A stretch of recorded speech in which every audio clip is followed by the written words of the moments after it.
آج کی آیت۔ تب یعقوب نے کہا تو آج اپنے پلوٹھے کا حق میرے ہاتھ بیچ دے۔ عیسیٰ نے کہا دیکھ میں تو مرا جاتا ہوں، پلوٹھے کا حق میرے کس کام آئے گا؟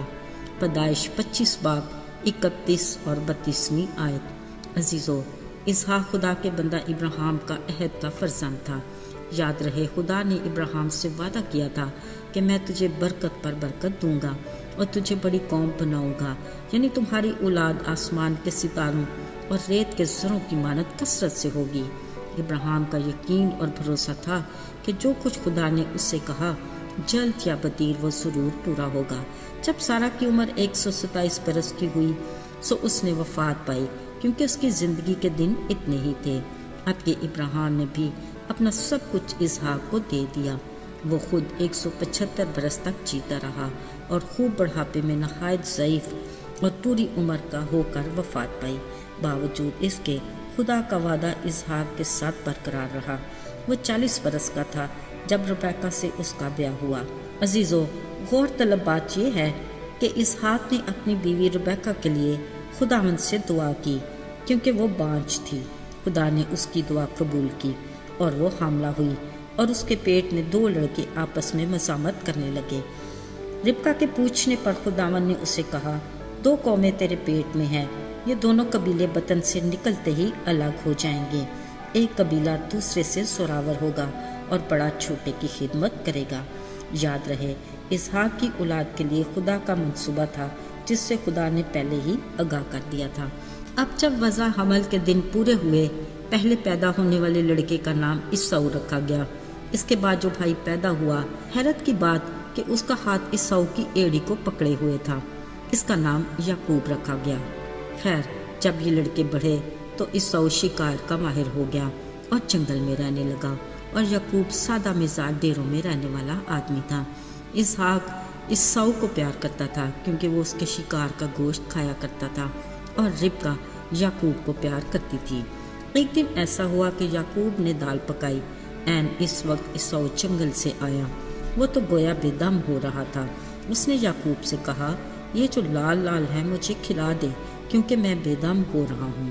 اس پر یعقوب نے اپنے بھائی سے عجیب فرمائش کی اور کہا ایسا کر، تو اپنے پہلوٹے کا حق میرے ہاتھ بیچ دے۔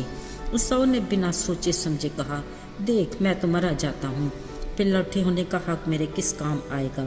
تب یعقوب نے کہا اچھا تو مجھ سے قسم کھا۔ سو عیساؤ نے قسم کھا کر اپنے پہلوٹے کا حق یعقوب کو بیچ دیا۔ بدلے میں عیساؤ نے روٹی اور دال لی، کھائی اور چلتا بنا، یوں اپنے پہلوٹے کے حق کو حقیر جانا۔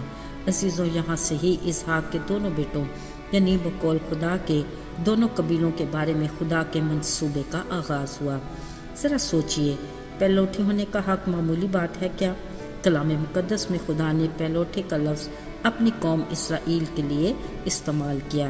اسی سے پہلوٹے کے حق کی اہمیت کا اندازہ بھی ہوتا ہے۔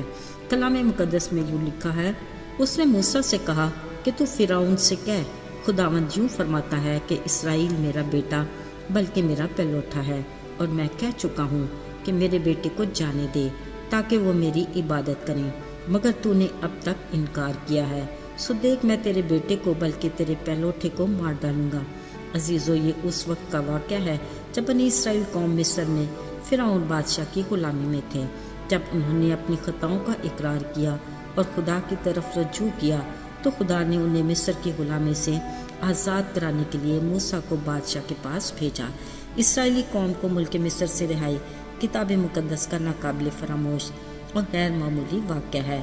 خدا نے اپنی قدرت کے کرشمے اور معجزات اور 10 آفتوں کی صورت میں دکھائے۔ کلام مقدس کے مطابق آخری آفت پہلوٹوں کا مارا جانا تھا۔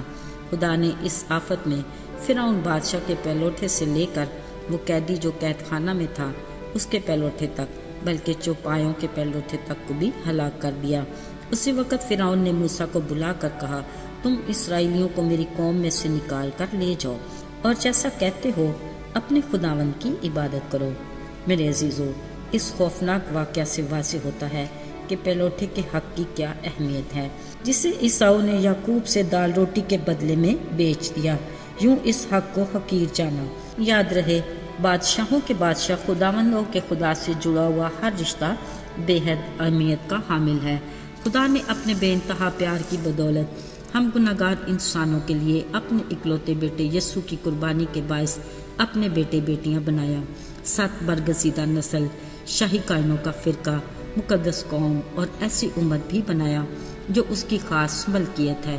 یہ سارے اعزاز اس نے اپنے لوگوں کو دیے جن کے ہم حقدار بھی نہیں تھے، مگر بعض اوقات ان رشتوں کی قدر نہیں کرتے۔ ان کے بدلے میں اپنے لیے سوسائٹی میں عزت کے مقام، کسی بڑے عہدے کی خواہش، کبھی دولت کے لالچ، وقتی خوشی یا دنیاوی شان و شوکت کو ترجیح دیتے ہیں۔